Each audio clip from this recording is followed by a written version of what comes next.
Hi guys, মই আজি আবেলি পৰত কি খাওঁ কি নাখাওঁ লাগিলে, গতিকে মই এয়া পাস্তা বনাইছোঁ। আবেলি পৰত পাস্তা খাবলৈ লৈছোঁ। মই সকলোৱেতো পাস্তা বনাবলৈ জানেই, তথাপিতো মই মোৰ ষ্টাইলত এয়া বনাইছোঁ। এয়া প্ৰথমতে তেলকণ গৰম কৰি ল'লোঁ, তাৰ পৰা আকৌ পিঁয়াজ দিলোঁ। পিঁয়াজকণ অকণমান ৰঙচুৱা কৰি ভাজি ল'ম। ভজাৰ পাছতে অকণমান লৰাই থাকিম। লৰাই এতিয়া মই ফ্ৰেঞ্চবিন দিছোঁ।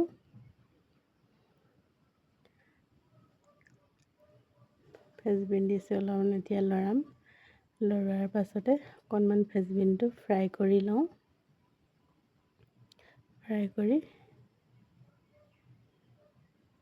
এতিয়া দিলোঁ বিলাহী অকণমান ফ্ৰাই কৰি লওঁ।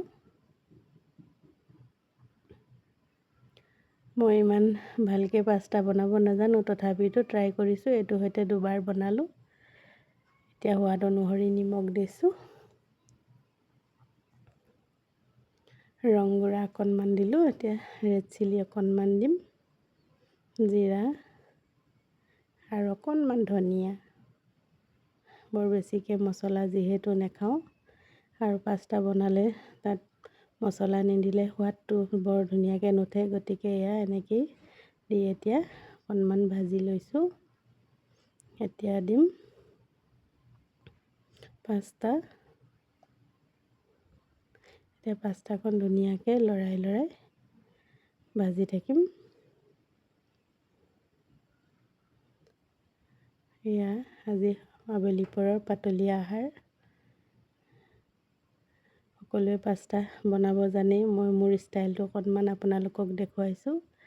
ভাল লাগিলে মোৰ ষ্টাইলতো আপোনালোকে অকণমান পাস্তা এনেকৈ বনাই খাব।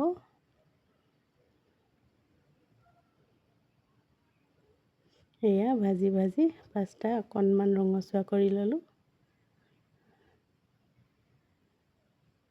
এয়া মোৰ পাস্তা ৰেডি হৈছে। এতিয়া ওপৰতে অকণমান ধনিয়া পাত দিছোঁ।